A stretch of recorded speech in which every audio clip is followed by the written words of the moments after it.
Couturière, couturier, bonjour à tous, bienvenue dans cette nouvelle vidéo. Aujourd'hui c'est un tuto que je vous propose puisque nous allons coudre ensemble le sac cabas Katou, le sac à tout. Regardez, hop là, il ressemble à ça avec une immense poche qui se referme par un zip sur le dessus, juste ici. À l'intérieur, vous allez me dire, mais est-ce qu'il est doublé? Évidemment que oui, entièrement doublé à l'intérieur. Il y a également sur le devant une petite poche, enfin petite, pas tant que ça, hein, là, dans laquelle je peux mettre toute ma main ouverte. Hop, vous voyez que ça rentre. Petite poche qui est également doublée, hop là, d'un côté. Voilà, que vous dire sur ce sac? Est-ce qu'il est facile à coudre? Pas, si vous débutez en couture, c'est peut-être pas le sac avec lequel commencer, parce qu'il y a quelques difficultés. D'abord le fond, vous voyez, qui est un fond qui va être rectangulaire. En fait, on va coudre une pièce là tout le long, et ça, c'est pas forcément très évident. Et l'autre difficulté, c'est, j'hésite sur le mot difficulté parce que c'est pas vraiment dur, mais c'est surtout long. C'est long et ça fait mal aux mains et c'est pas amusant du tout. Ce sont les grandes anses, hop là, juste ici, qui font tout le tour. Les anses, elles font 1,30 m, je crois. Je vous donne toutes les mesures juste après, mais les anses sont assez longues, on les coud endroit contre endroit, et ensuite il faut retourner l'anse. Et c'est ça qui est très très long, et qui fait mal aux mains, et qui dure 3 plombes, et il y en a 2. Bref, ce sont les 2 petits points noirs. Il faut également savoir monter une fermeture à glissière, hein, vous vous en doutez. Mais voilà, les anses qui sont très longues à faire, et qui sont un peu douloureuses à force, et le fond sont les 2 points un peu délicats. Tout le reste, franchement, ça roule. La doublure, on la coud comme une panière. C'est très simple. Et tout le reste, franchement, ça va. Il y a quelques épaisseurs. Je vous le dis, si vous avez une machine un peu... Vous savez qu'elle est un peu limite au niveau des épaisseurs. Notamment, là, ces petits machins pour tenir le sac lorsque vous l'ouvrez. Ça, il y a quelques épaisseurs à ce niveau-là. Mais sinon, ça va. On y va ? Allez, c'est parti! Pour coudre ce sac cabas, il va nous falloir, dans le tissu extérieur pour les 2 faces du sac, 2 rectangles de 52 cm de longueur sur 37 de hauteur.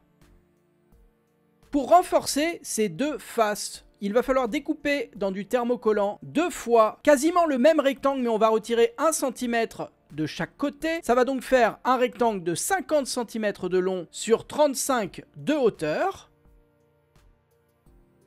On continue dans le tissu extérieur avec le fond du sac qui fait 46 cm de longueur sur 16 de hauteur. Rebelote, ce fond de sac, on le renforce avec du thermocollant et on retire 1 cm sur tous les côtés. Ça nous fait donc une pièce de thermocollant qui fait 44 cm de longueur sur 14 de hauteur.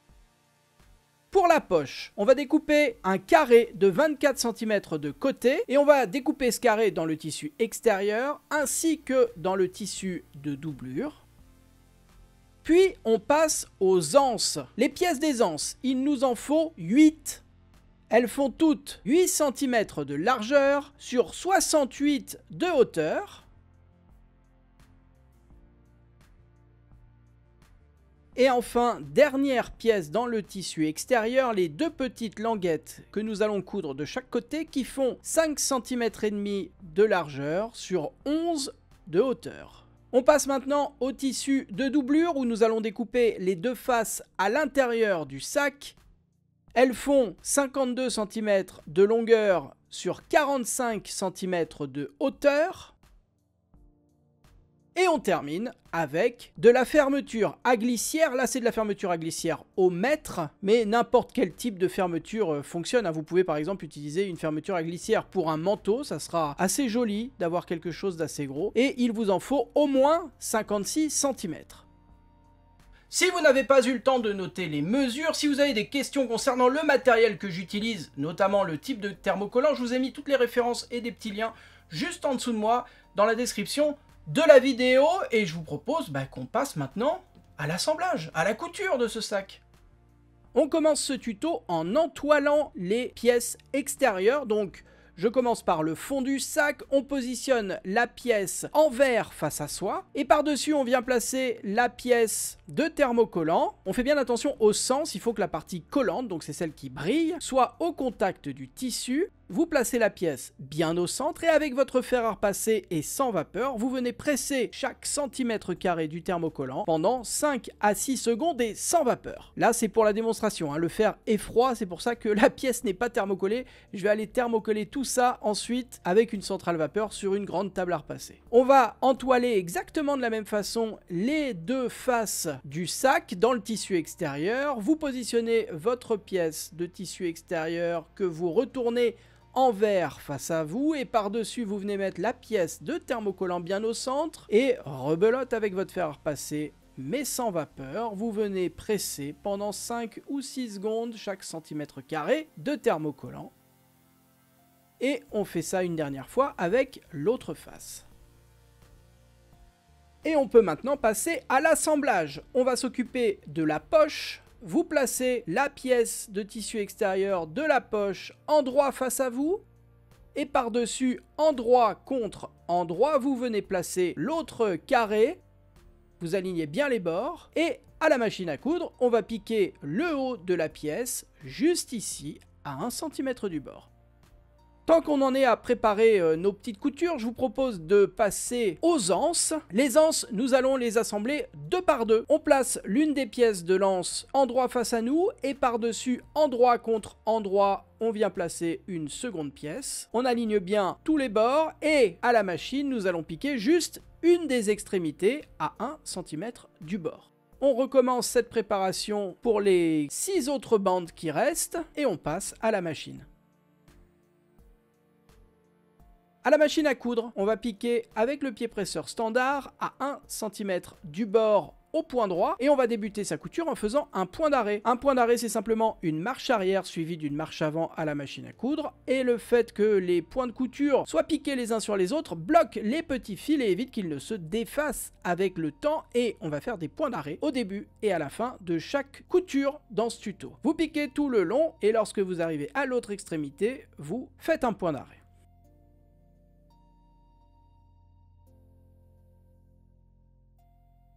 On coupe les petits fils de couture qui dépassent et on continue la couture avec les anses. Les anses, c'est la même chose, hein. On pique au point droit à 1 cm du bord avec le pied presseur standard. On commence et on termine sa couture en faisant un point d'arrêt. On pique de la même façon les 3 autres anses.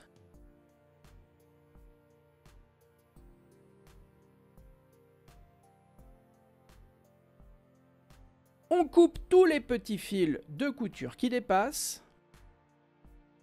Nous allons maintenant ouvrir les coutures au fer. Ouvrir une couture au fer à repasser, c'est simplement écarter les marges de couture avec les doigts et avec un fer à repasser et un peu de vapeur, venir presser la couture pour maintenir les marges de part et d'autre, comme ceci. On ouvre donc la couture de la poche et on va ouvrir les 4 coutures des anses. Pour la poche, on vient repositionner les 2 carrés envers contre envers, donc on les met dans leur position définitive. Là, c'est bien l'endroit qui est face à nous. On place bien la couture sur le dessus. Avec son fer à repasser, on vient redonner un coup de façon à marquer le pli. Et à la machine à coudre, nous allons passer une surpiqûre tout le long, juste ici au plus près du bord. Tant que notre fer à repasser est branché, je vous propose d'ouvrir également les 4 coutures des anses. Donc vous venez écarter les marges de couture avec les doigts et avec votre fer à repasser, vous venez presser la couture. Et nous allons également coudre les anses. Pour cela, vous placez l'une des anses endroit face à vous. Et par-dessus, endroit contre endroit, vous positionnez une autre anse. Vous alignez bien les bords, vous alignez bien la couture centrale. Et à la machine à coudre, nous allons piquer chaque long côté, juste ici, et la même chose dans l'autre sens. On prépare exactement de la même façon l'autre anse. Et on passe à la machine. On commence par coudre la poche. Je vous l'ai dit, c'est une surpiqûre au plus près du bord. Elle se fait au point droit avec le pied presseur standard. Et on commence sa couture par un point d'arrêt. On pique tout le long. Et lorsqu'on arrive à l'autre extrémité, on termine en faisant un point d'arrêt. Puis on passe aux anses. Pour l'anse, on pique à 1 cm du bord, toujours au point droit, toujours avec le pied presseur standard, et on débute et termine sa couture en faisant des points d'arrêt. Vous piquez chacun des longs côtés, il y a donc 4 longues coutures à faire. Prévoyez bien d'avoir suffisamment de fil dans votre canette, parce que ce serait dommage de finir une couture et de se rendre compte que la moitié n'est pas cousue. On coupe tous les petits fils de couture qui dépassent. Hop, hop, hop, hop, petite pause dans cette vidéo. Est-ce que vous êtes bien abonné à cette chaîne YouTube? C'est le gros bouton rouge juste en dessous de moi où il y a marqué abonnement. Il suffit de cliquer, c'est gratuit. Et je vous pose la question parce qu'il y a une personne sur 2 qui regarde régulièrement mes vidéos sans être abonné. Donc peut-être que c'est vous. Qu'est-ce que vous attendez? Ça m'encourage, ça me permet de continuer à faire ce que je fais dans de bonnes conditions. Ça permet, vous, d'être notifié lorsqu'une nouvelle vidéo sort, lorsque je sors des petits trucs, pas forcément dans le calendrier qui était prévu. Et ça permet de faire découvrir la chaîne à d'autres personnes qui s'intéressent à la couture. Bref, c'est cool pour tout le monde, normalement, et c'est gratos. Allez, on continue ce tuto. Et là, c'est le moment où il faut s'armer de patience. Nous allons retourner les 2 anses sur l'endroit. Donc par l'une des ouvertures sur l'un des côtés de l'anse, vous venez commencer à retourner votre tube sur lui-même et ensuite il faut s'aider d'un petit accessoire. Moi, je vais utiliser cette aiguille à tricoter en métal pour repousser tranquillement l'anse sur toute la longueur. Vous pouvez vous aider d'un autre objet de ce style, mais faites attention à ce qu'il soit suffisamment solide pour ne pas casser à l'intérieur du tube, ce serait dommage. Vous retournez le tube sur l'endroit, vous prenez bien votre temps. Puis avec votre fer à repasser, vous venez aplatir la bande, lui donner une jolie forme. Dans mon cas, étant donné que j'utilise cette espèce de velours côtelé, on voit pas très bien la couture une fois que c'est sur l'endroit. Mais en gros, il faut absolument que vous positionnez les 2 coutures de chaque côté. Et comme ça, vous aurez une jolie bande.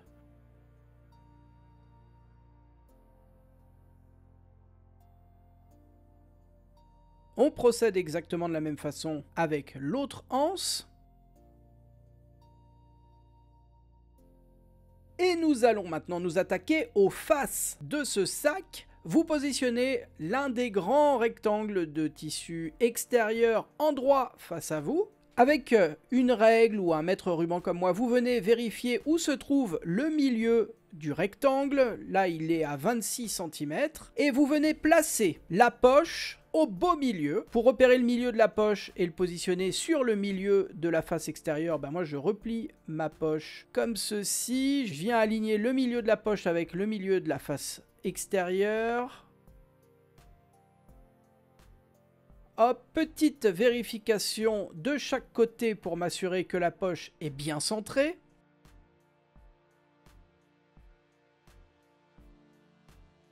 Puis on vient placer l'une des anses en plaçant le milieu de l'anse sur l'extrémité de la poche comme ceci. On épingle pour éviter que ça bouge. L'anse, elle remonte le long du sac, le long de la poche, puis elle revient de l'autre côté tout en restant bien à plat tout le temps. Elle redescend de l'autre côté de la poche et on vient à nouveau mettre une petite pince ou une épingle pour éviter que ça bouge. Mais ça n'est pas tout à fait fini. Nous allons piquer l'anse sur toute la face du sac, mais nous allons nous arrêter et coudre un petit carré à 4 cm du haut du sac. Donc vous venez mesurer et placer un repère à 4 cm parce que nous allons nous arrêter de coudre à cet endroit-là. On fait évidemment la même chose de l'autre côté.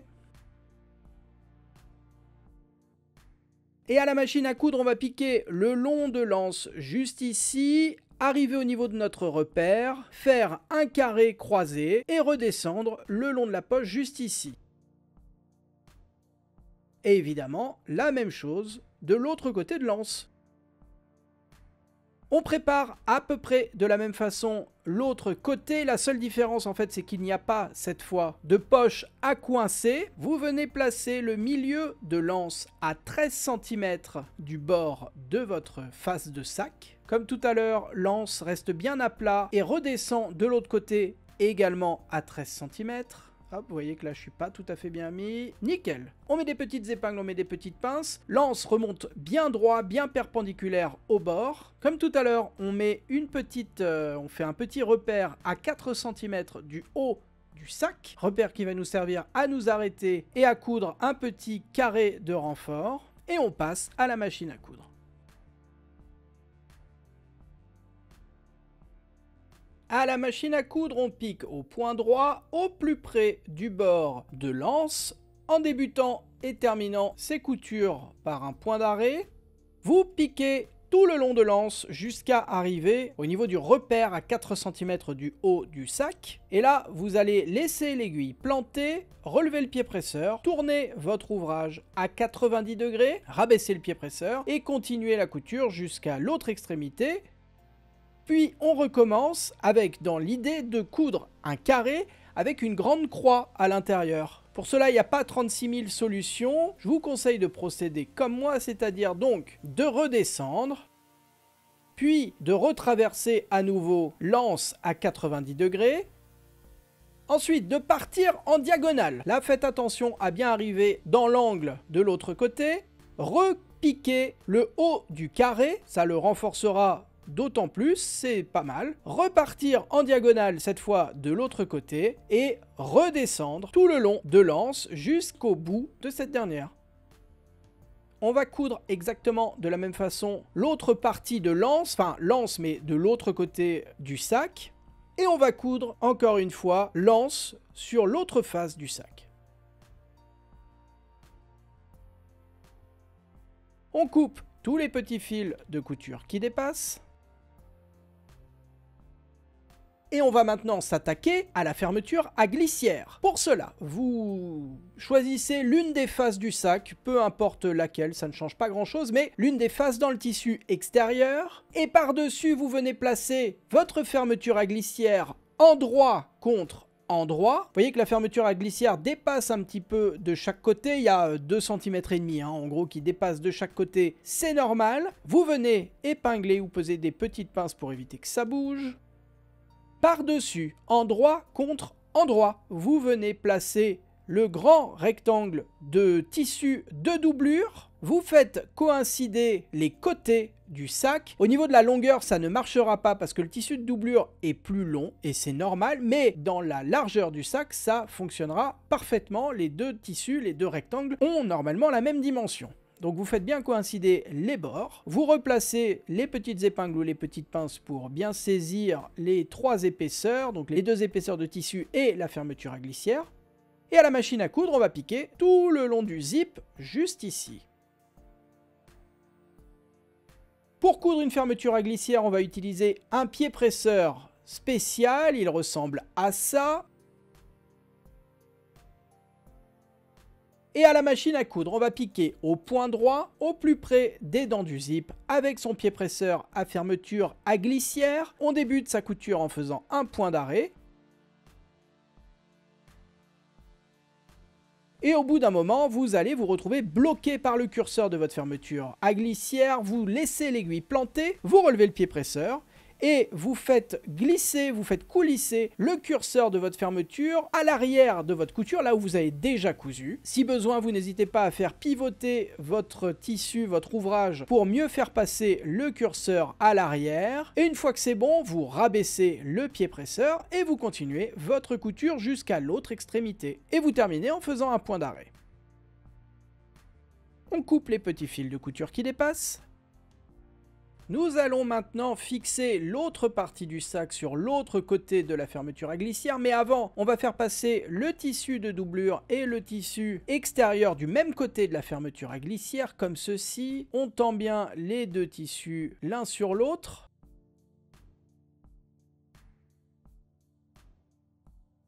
Et donc, à nouveau, on vient placer l'autre face dans le tissu extérieur, endroit contre endroit, sur l'autre côté de la fermeture à glissière. On épingle tout le long.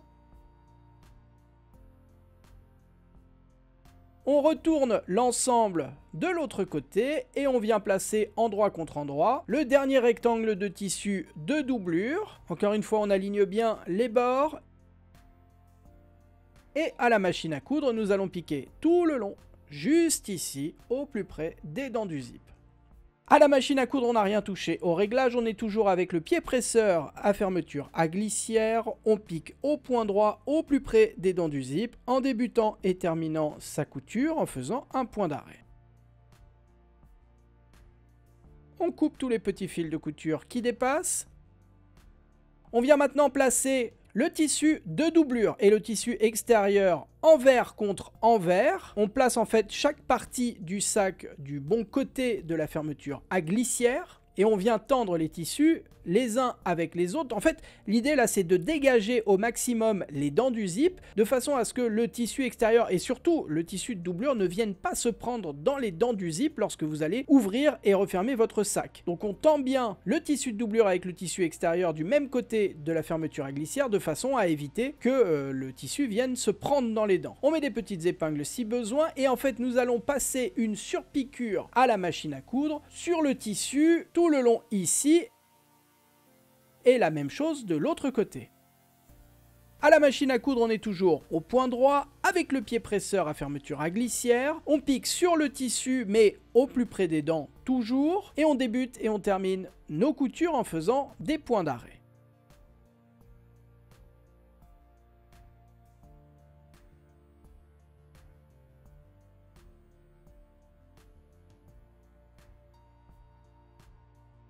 On coupe les petits fils de couture qui dépassent.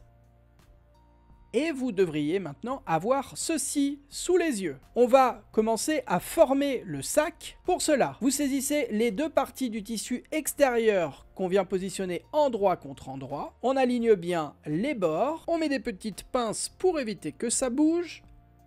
Et à la machine à coudre, on va piquer tout le long des côtés en partant de la fermeture à glissière et en redescendant jusqu'à l'extrémité. On pique de la même façon l'autre côté. Et nous préparons maintenant la doublure. On aligne bien chacun des côtés. Et nous allons la piquer également à peu près de la même façon que le tissu extérieur, à la différence que nous allons vraiment piquer les trois côtés et laisser une ouverture en bas, ouverture d'une vingtaine de centimètres qui va nous servir par la suite à retourner le sac sur l'endroit. Donc comme pour l'extérieur, on va partir de la fermeture à glissière, redescendre, prendre le virage et coudre sur quelques centimètres au niveau de la base du sac, laisser une ouverture et reprendre la couture juste après et remonter jusqu'à la fermeture à glissière. Vous mettez des petites épingles partout pour éviter que ça bouge et on passe à la machine. Cette fois-ci, on ne pique pas une fermeture à glissière, donc on n'a plus besoin du pied spécial à fermeture. Vous pouvez donc remettre le pied presseur standard. On pique à 1 cm du bord en débutant et terminant ces coutures par un point d'arrêt. Pour le tissu extérieur, vous piquez tout le long et lorsque vous arrivez au niveau de la fermeture à glissière, vous vous arrêtez juste avant de la piquer, il ne faut pas passer dessus. Vous faites un point d'arrêt.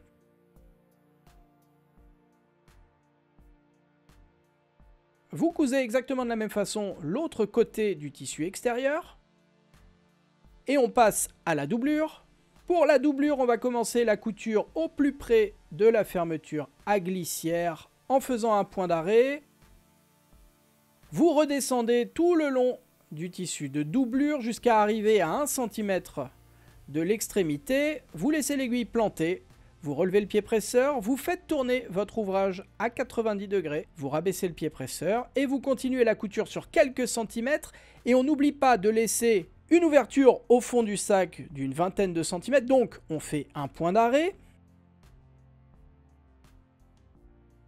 On retire son ouvrage de la machine à coudre et on recommence la couture 20 cm plus loin en débutant par un point d'arrêt et vous continuez la couture jusqu'au bout. On coupe tous les petits fils de couture qui dépassent et nous allons maintenant nous attaquer au fond du sac. On va repérer le milieu du fond du sac. Pour cela, moi je le replie sur lui-même et je marque pile poil le milieu ici. Et on vient le placer également au milieu de l'un des côtés du sac. Comme cela, on met une petite pince pour éviter que ça bouge. Vous faites bien attention, là vous voyez que c'est le côté où il y a la poche. Faites bien attention à ce que la poche soit saisie à ce moment-là, c'est important. Et on va comme ça placer le fond du sac en répartissant en fait le tissu tout le long dans les angles ça va forcément dépasser un petit peu, c'est normal, vous ne vous affolez pas. Je vous conseille de commencer par positionner les 4 côtés et ensuite on s'attaquera aux angles.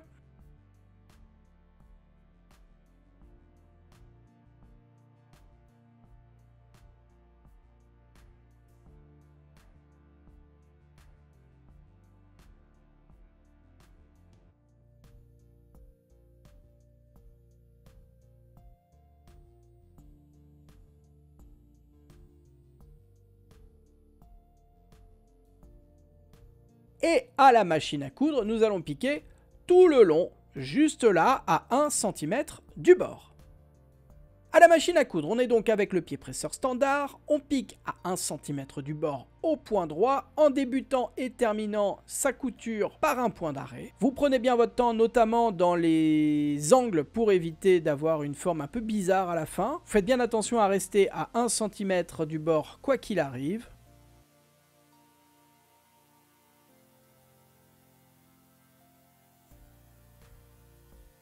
On coupe tous les petits fils de couture qui dépassent. Nous allons maintenant former le cabas dans la doublure. Si vous avez déjà fait des trous, si vous avez déjà fait des panières, ça se passe exactement de la même façon. Avec votre règle, vous venez tracer un carré qui va faire 6 cm de côté en partant des bords. Vous venez tracer un carré de 6 cm donc dans les deux angles.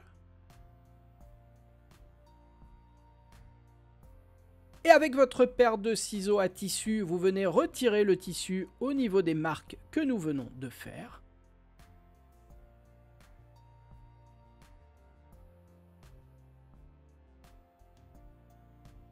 Et nous allons donc former le cabas dans la doublure en pinçant l'ouverture comme ceci et en mettant les coutures bord à bord, l'une sur l'autre. On met une petite pince ou une épingle pour éviter que ça bouge et à la machine à coudre, on va piquer tout le long, juste ici. On procède exactement de la même façon avec l'autre côté.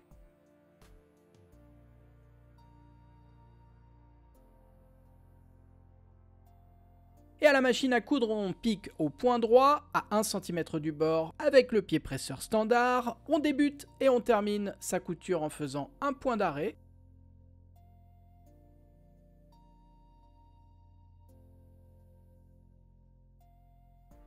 On coupe les petits fils de couture qui dépassent. Et il nous faut maintenant faire passer le sac cabas sur l'endroit. Pour cela, on va faire passer le sac par l'ouverture que nous avons laissée dans le fond de la doublure.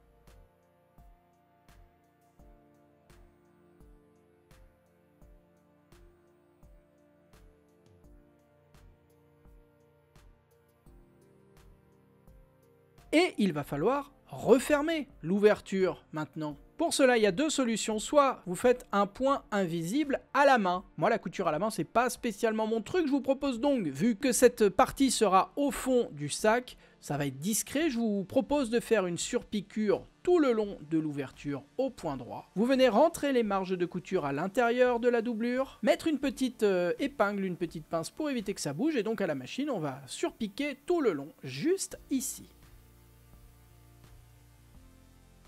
À la machine à coudre, on est toujours au point droit. Avec le pied presseur standard, on pique cette fois-ci au plus près du bord en débutant et terminant sa couture par un point d'arrêt. Vous piquez tout le long de l'ouverture. On coupe tous les petits fils de couture qui dépassent. On rentre la doublure à l'intérieur du sac.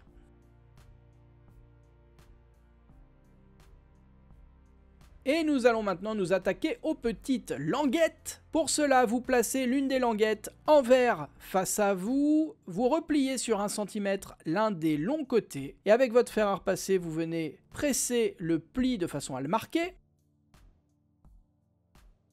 On fait la même chose avec l'autre long côté, qu'on replie donc sur 1 cm et on vient marquer le pli avec son fer à repasser. On prépare exactement de la même façon l'autre languette. Et nous allons maintenant venir placer ces languettes sur le sac. Donc ça se passe juste ici à l'extrémité de la fermeture à glissière. Vous venez former l'extrémité comme ceci, vous voyez, ça fait une espèce de petit triangle. Et on va simplement placer la languette endroit contre endroit au beau milieu de la fermeture à glissière, comme ceci. On met une petite pince pour éviter que ça bouge. Là, ça commence à être un peu épais, donc faites bien attention. Et à la machine, on va piquer au point droit, à 1 cm, juste là. On prépare de la même façon l'autre extrémité de la fermeture à glissière. Pour vous faciliter la tâche, moi je vous conseille de refermer en partie le sac de façon à pouvoir former plus facilement l'extrémité. À nouveau, vous formez une espèce de triangle avec le bout du sac. Vous placez la languette endroit contre endroit par-dessus que vous épinglez. Et à la machine, on va piquer tout le long ici. À la machine à coudre, on n'a rien touché au réglage. Vous pouvez allonger un petit peu le point pour que ce soit plus simple pour la machine à piquer. On pique au point droit à 1 cm du bord, en prenant bien son temps parce qu'il y a quand même quelques épaisseurs dont la fermeture à glissière a passé. Et lorsque vous arrivez à l'autre extrémité, vous terminez en faisant un point d'arrêt. On pique de la même façon l'autre côté. On coupe les petits fils de couture qui dépassent. Vous devriez avoir ceci sous les yeux. On va replier l'extrémité de la bandelette comme ceci sur 1 cm et mettre une petite pince, une petite épingle pour éviter que ça bouge. Et on rabat l'ensemble de l'autre côté du sac comme cela, un peu à la manière d'un biais. En fait, on vient poser la languette à cheval sur l'extrémité du sac, on met des petites épingles ou des petites pinces pour éviter que ça bouge. Et à la machine, nous allons piquer les 4 côtés, ici, ici, ici et là. On prépare exactement de la même façon l'autre languette de l'autre côté du sac et on passe à la machine à coudre. À la machine à coudre, on est toujours avec le pied presseur standard. On pique au plus près du bord, au point droit, en débutant et terminant ces coutures par des points d'arrêt. Vous prenez bien votre temps pour bien longer le bord de la languette et vous prenez bien votre temps surtout sur l'énorme épaisseur au niveau du bord du sac.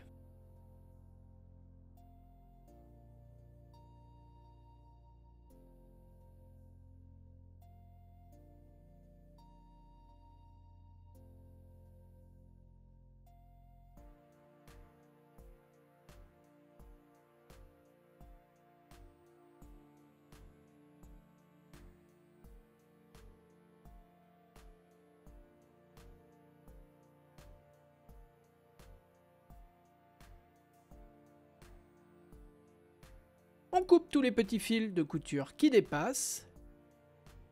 Et votre sac cabas est terminé. Bravo à vous! Merci à toutes et tous d'avoir suivi cette vidéo jusqu'au bout, j'espère qu'elle vous a plu. Si vous suivez mes vidéos depuis 1 an maintenant, je propose un mot mystère, un mot de couture qu'on se partage dans les commentaires de la vidéo juste en dessous de moi. Et ce mot mystère a 2 vertus. La première, c'est de vous faire découvrir ou redécouvrir du vocabulaire de couture. Et moi, ça me permet de voir les personnes qui vont effectivement au bout des vidéos et qui ne sont pas juste là à grappiller et qui quittent dès que la revue de presse ou le tuto est terminé. Vous avez compris le principe, le mot mystère de cette vidéo, c'est triplure. Et une triplure, qu'est-ce que c'est? C'est une épaisseur de tissu, c'est une couche de tissu qu'on va insérer entre le tissu extérieur et la doublure. Et ça va permettre de donner de la tenue, de la solidité ou de la chaleur. Là, en l'occurrence, dans ce sac, la triplure, c'est le thermocollant qu'on a utilisé pour renforcer justement et pour donner de la rigidité au sac. Voilà pour le mot triplure. Merci à toutes et tous d'avoir suivi cette vidéo jusqu'au bout. Si elle vous a plu, vous connaissez la rengaine, vous n'hésitez pas à me le dire en laissant un petit commentaire, un pouce en l'air et surtout en vous abonnant à cette chaîne YouTube. C'est le gros rectangle rouge juste en dessous de moi où il y a marqué abonnement. Il suffit de cliquer, c'est gratuit. Vous pouvez également soutenir mon travail en donnant un petit peu d'argent. Via YouTube, c'est le bouton à côté, le bouton rejoindre. Il y a 2 paliers, je crois, dont voilà, vous donnez ce que vous pouvez, ce que vous voulez. Vous n'êtes absolument pas obligé. Moi, je continue de toute façon à sortir des vidéos, quoi qu'il arrive. Mais évidemment, ça aide à continuer à faire ce que je fais dans de bonnes conditions. Merci si vous pouvez. Et puis, pas de souci si ça n'est pas possible pour vous. Moi, je vous dis à la semaine prochaine, normalement, pour 2 nouvelles vidéos. D'ici là, prenez soin de vous. Bonne couture. Bye bye.